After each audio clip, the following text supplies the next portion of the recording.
الحمدللہ رب العالمین والصلاة والسلام علی رسولہ الامین وبعد فاعوذ باللہ من الشیطان الرجیم بسم اللہ الرحمن الرحیم ان ھذا القرآن یہدی للتی ہی اقوم۔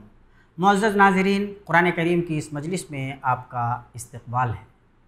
انوار ہدایت کے اس پروگرام میں ہم کوشش کرتے ہیں کہ اللہ پاک کے کلام کے ایک پارے میں جو بنیادی ہدایتیں ہیں ان پہ غور و فکر کی نگاہ ڈالیں۔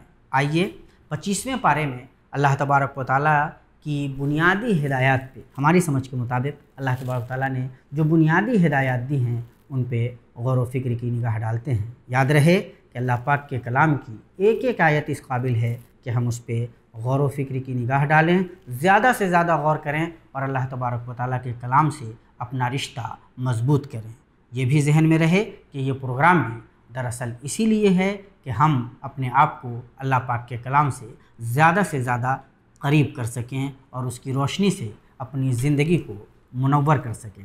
25ویں پارے میں سورہ حامیم سجدہ یعنی سورہ فصلت کا تسلسل ہے۔ اللہ تبارک و تعالیٰ نے اس سورت کے اخیر میں کافروں کی کیفیات، مشرکین کی کیفیات بیان کی ہے اور انہیں آگاہ کیا جا رہا ہے کہ کل قیامت کے دن ان کی حقیقت ان پر بھی آشکار ہو جائے گی۔ خود اللہ انہیں اس دنیا میں بھی اپنی نشانیاں دکھا دے گا۔ اس آیت پہ غور کرنا چاہیے۔ سنورہم آیاتنا فی الآفاق وفی انفسہم حتی یتبین لہم انہ الحق اولم یکفی بربک انہ علی کل شیء شہید۔ اس آیت پہ غور کریں تو حقیقت تک رسائی بہت آسان ہو جائے گی۔ اللہ تبارک و تعالیٰ نے اس پوری کائنات میں جو چیزیں رکھی ہیں ان پہ غور کرنے سے بھی انسان پہ حقیقت مترشح ہوتی ہے، اور خود انسان اگر اپنے آپ پہ غور کر لے تو بھی حقیقت مترشح ہوتی ہے، لیکن انسان غور کرنے ہی کے لیے تیار نظر نہیں آتا۔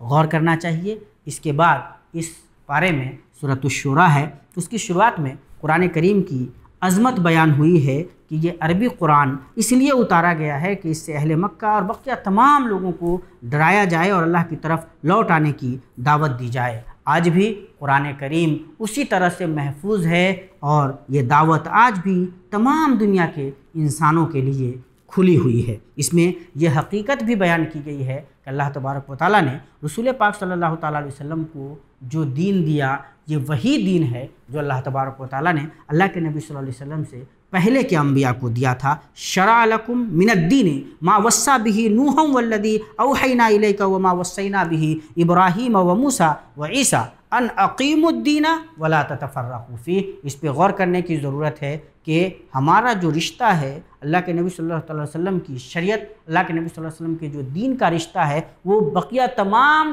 انبیاء کے ساتھ کس طرح سے منسلک ہے اور مضبوط ہے۔ آج کی دنیا میں جو لوگ اسلام کو قبول نہیں کرتے اور اسلام کے بارے میں بہت ساری الٹی سیدھی باتیں کرتے ہیں، انہیں بھی اس حقیقت پہ غور کرنے کی دعوت دی جانی چاہیے۔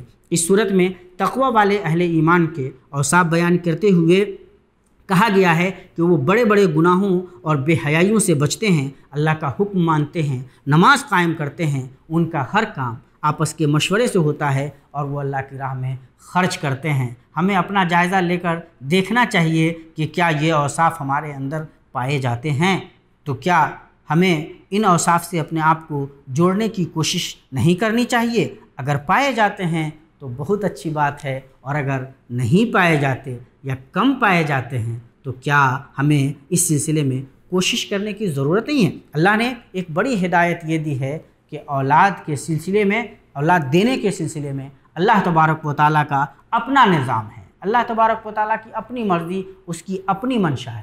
اللہ جسے چاہتا ہے بیٹوں سے نوازتا ہے، جسے چاہتا ہے بیٹیوں سے نوازتا ہے، جسے چاہتا ہے دونوں سے نوازتا ہے، جسے چاہتا ہے دونوں سے محروم کر دیتا ہے۔ یہ اللہ تبارک و تعالیٰ کی مرضی ہے، اس کا اپنا منشا ہے، اور اللہ تبارک و تعالیٰ علم رکھتا ہے اور اللہ جانتا ہے۔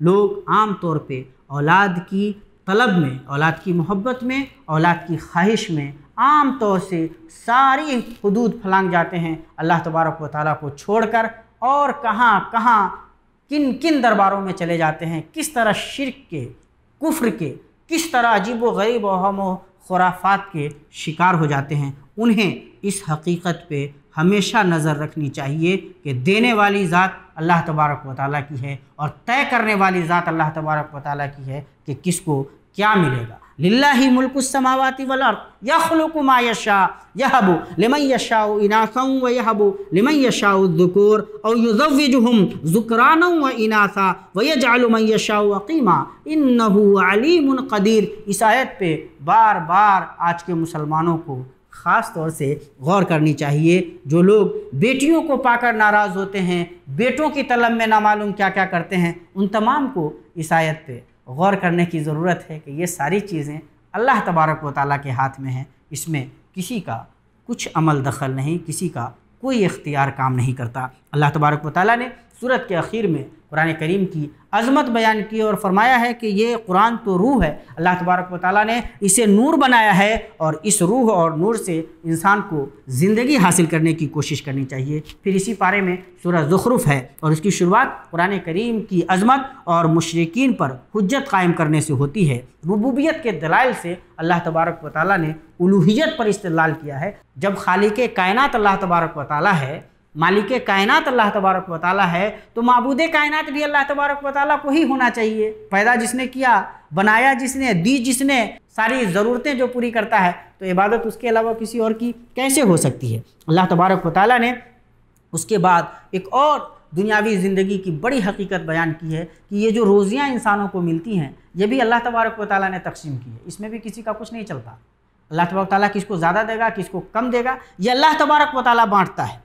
نحن قسمنا بینہم معیشتہم فی الحیات الدنیا، اللہ تبارک و تعالیٰ نے بانٹا ہے، کس کو کم کس کو زیادہ ملے گا، یہ سب اللہ تبارک و تعالیٰ کا کیا ہوا ہے، اس میں کسی انسان کا کچھ نہیں چلتا۔ اس لیے غلط راستے پہ چلنے کی بجائے اچھے راستے پہ چلتے ہوئے حلال روزی پانے کی، حلال روزی حاصل کرنے کی انسان کو کوشش کرنی چاہیے۔ اللہ تبارک و تعالیٰ نے اس کے بعد اس میں برے ساتھیوں کے انجام سے بھی ڈرایا ہے، ان کے جو اثرات مرتب ہوتے ہیں ان سے بھی اللہ تبارک و تعالیٰ نے ڈرایا ہے اور بتلایا ہے کہ کل قیامت کے دن برے ساتھیوں کے بارے میں لوگوں کا رویہ کیا ہوگا۔ حتی اذا جاءنا قال یا لیت بینی و بینک بعد المشرقین فبئس القرین۔ یہ جو برا ساتھی ہے اس کے بارے میں دنیا میں رویہ انسان کا کچھ اور ہوتا ہے، لیکن آخرت میں رویہ کیا ہوگا، یاد آ جائے گا، سمجھ میں آ جائے گا کہ اسی کی وجہ سے ہم اس طرح کی خرابیوں کے شکار رہے۔ تو وہاں کفِ افسوس ملے گا آدمی، لیکن آج ہی اگر وہ جائزہ لے لے کہ وہ جن لوگوں کے درمیان رہ رہا ہے، کہیں وہ شیطانی اوصاف کے مالک لوگ تو نہیں ہیں، کہیں ایسا تو نہیں کہ شیطان کو اس نے اپنا دوست بنا لیا ہوا ہے۔ اگر یہ غور آج ہی کر لے تو کل کفِ افسوس کرنے سے بچ جائے گا۔ آگے اللہ تبارک و تعالیٰ نے یہ بھی بتلایا ہے کہ اللہ تبارک و تعالیٰ کے ذکر سے جو لوگ غفلت برتتے ہیں ان کا انجام کیا ہونے والا ہے۔ وَمَن يَعْشُ عَن ذِكْرِ الرَّحْمَنِ نُقَيِّضْ لَهُ شَيْطَانًا فَهُوَ لَهُ قَرِينٌ۔ آپ اللہ کے ذکر سے جب اعراض برتتے ہیں، غفلت برتتے ہیں، اللہ کو یاد نہیں کرتے، تو شیطان آپ کا دوست ہو جاتا ہے، شیطان ساتھی بن جاتا ہے، اور کل یہ شیطان آپ کا کوئی فائدہ مند حصہ بننے والا نہیں ہے، یہ کوئی فائدہ پہنچانے والا نہیں ہے آپ کو۔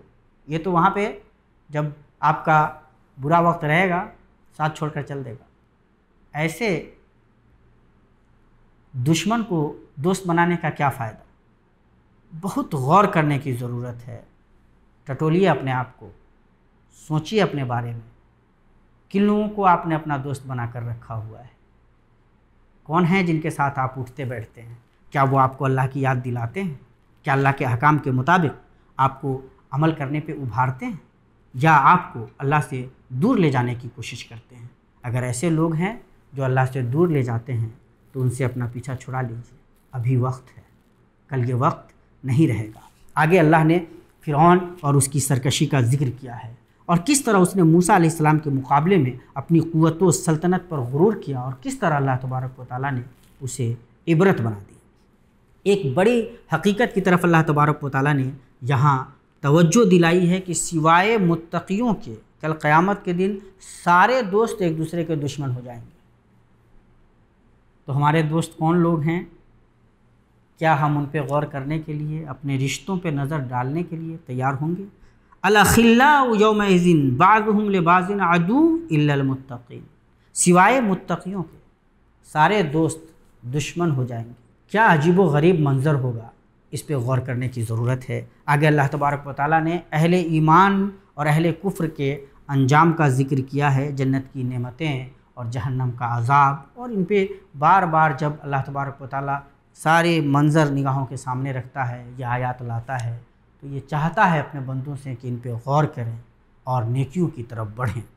پھر اس کے آگے سورہ دخان ہے، اس کے شروع میں قرآن کریم کے لیلۃ القدر میں نازل ہونے کا بیان ہوا ہے۔ انا انزلناہ فی لیلۃ مبارکۃ انا کنا منذرین فیہا یفرق کل امر حکیم۔ ہر مضبوط کام کا فیصلہ اللہ تبارک و تعالیٰ اس میں کرتا ہے، اور اللہ تبارک و تعالیٰ نے قرآن کریم کو لیلۃ القدر میں نازل فرمایا ہے۔ اس کی ایک وضاحت دوسری آیت میں بھی ہے، انا انزلناہ فی لیلۃ القدر۔ مشرکین کے شک اور انکار پر اللہ تبارک و تعالیٰ نے یہاں تنقید کی ہے، اور ان کا انجام بیان کیا گیا ہے کہ وہ کس طرح سے ہلاک ہونے والے ہیں۔ اور جب ایسے لوگ جو اللہ تبارک و تعالیٰ کے خلاف سرکشی کا رویہ اپناتے ہیں، جب وہ ہلاک ہو جاتے ہیں تو ان پہ کوئی رونے والا بھی نہیں رہتا۔ پھر بتایا گیا ہے کہ جو شریر لوگ ہیں، برے لوگ ہیں، ان کا کیا انجام ہونے والا ہے۔ ان شجرۃ الزقوم طعام الاثیم، یہ جو برے لوگ ہیں ان کا کھانا کیا ہوگا؟ یہ زقوم کا پیڑ ہوگا، یہ ان کا کھانا ہوگا، تھوہڑ۔ بہت غور کرنے کی ضرورت ہے کہ ان کے مقابلے میں جو اہل ایمان ہوں گے وہ کہاں ہوں گے؟ اہل ایمان ان المتقین فی مقام امین، یہ پرامن مقام میں ہوں گے اور ساری نعمتوں سے فیضیاب ہو رہے ہوں گے۔ غور کرنا ہے کہ ہم کن لوگوں کے اوصاف کے ساتھ زندگی گزار رہے ہیں، اور کل جب فیصلہ ہوگا تو ہمارے بارے میں کیا فیصلہ ہو سکتا ہے۔ غور کرتے رہیے ان آیات پہ۔ جب انسان غور کرتا ہے تو خود بخود اس کے اندر ایک اچھا جذبہ، ایک اچھا داعیہ پیدا ہوتا ہے۔ آگے سورہ جاشیہ ہے، اس کے اندر کائنات کی تفصیل بتا کر خالق کائنات کی عظمت اللہ تبارک و تعالیٰ نے بیان کی ہے۔ اللہ کی آیتوں کے مقابلے میں کبر و غرور کرنے والوں کے انجام سے باخبر کیا گیا ہے، اور خواہش نفس کی پیروی سے ڈرایا گیا ہے۔ افرأیت من اتخذ الہہ ہواہ واضلہ اللہ علی علم وختم علی سمعہ وقلبہ وجعل علی بصرہ غشاوہ فمن یہدیہ من بعد اللہ افلا تذکرون۔ یہاں خاص طور سے خواہش نفس کے معاملے میں انسان جب پڑتا ہے، خواہش کی پیروی کرنے لگتا ہے، تو علم و حکمت بھی اسے کوئی کام نہیں دیتی۔ خواہش اتنی غالب آتی ہے کہ انسان کا شعور بھی کام کرنا بند کر دیتا ہے۔ یہ دراصل اللہ تبارک و تعالیٰ کی طرف سے بہت بڑی محرومی ہوتی ہے۔ ہم خود اپنے آپ پہ غور کریں، جائزہ لیں، کہیں ہم نے اپنی خواہشات کو اپنا رب تو نہیں بنا لیا ہے۔ ایسا تو نہیں ہے کہ اللہ کا حکم کچھ اور ہے، دل کچھ اور، یہ خواہش کچھ اور کہنے کے لیے، کچھ اور کرنے کے لیے کہہ رہی ہے، اور ہم خواہش کے مطابق چلنے لگ رہے ہیں۔ اللہ تبارک و تعالیٰ کے احکام کے مطابق نہ چل کر ہم نے خواہش کو ہی اپنا معبود بنا لیا ہے، اسی کی ہم پیروی کر رہے ہیں۔ لا قدر اللہ اگر ایسی بات ہو تو بہت ہی زیادہ گھاٹے کا سودا ہے جو ہم کر رہے ہیں، بہت ہی زیادہ خسارے کا راہ، بہت ہی زیادہ خسارے کی راہ ہے جو ہم اپنا رہے ہیں۔ اللہ تبارک و تعالیٰ نے اس کے بعد قیامت کا ذکر کیا ہے۔ ایمان والوں کو ثواب سے نوازا جائے گا اور کافروں کو عذاب و عقاب سے نوازا جائے گا۔ اللہ تبارک و تعالیٰ نے یہ ساری حقیقتیں بیان کی ہیں۔ اللہ سے دعا ہے کہ اللہ تبارک و تعالیٰ ہمیں ان حقائق پہ غور کرنے اور ان سے روشنی حاصل کرنے کی توفیق عطا فرمائے۔ اقول قولی ھذا واستغفر اللہ لی ولکم ولسائر المسلمین فاستغفروہ انہ ھو الغفور الرحیم۔ السلام علیکم ورحمۃ اللہ وبرکاتہ۔